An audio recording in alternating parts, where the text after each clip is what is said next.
এই সালমা, ওইটা দেখ, ওই ছেলেটা আজও বসে আছে। ওই ছেলেটার কথা বলিস নি, ও কোনো মেয়েকে পাত্তা দেয় না, শুধু সালমার পান তাকে থাকে। এই মিথ্যে কথা বলছিস কেন? আমার দিকে কেন তাকাবে?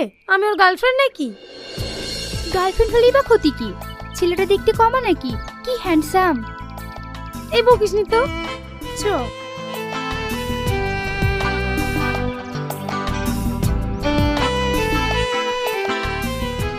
সালমা দাঁড়াও, তোমার সাথে আমার কিছু কথা আছে। কি বলবে বলো। আচ্ছা, আমি প্রতিদিন তোমাকে দেখার জন্য তোমার দোকানে যাই, আমি এখানে এসে বসে থাকি যেন তোমাকে এক পলক দেখতে পাই। তোমার কি একবারও জানতে ইচ্ছে করে না আমি কেন এইগুলো করি? কেন করো?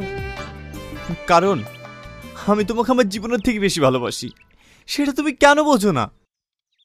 আমি সব বুঝি, তোমাকে ভালোবাসি, কিন্তু তুমি কে? আমি অনেক খোঁজ নিয়েও আমি তোমার পরিচয় জানতে পারিনি। আজ আমি তোমার কাছে কিছু লুকাতে চাই না, আমি তোমাকে সত্যি কথা বলতে চাই। আমি তোমাকে ছোট থেকে ভালোবাসি। আমি হলাম অ্যালবেস্টার। অ্যালবেস্টার মানে? আপনি আমার সাথে ইয়ার্কি মারছেন নাকি? না না, আমি কেন আর কি মারতে যাবো, আমি সত্যি বলছি। আপনার আমাকে পাগল মনে হয় নাকি? আপনি অ্যালবেস্টার আর আমাকে সেটা মানতে হবে?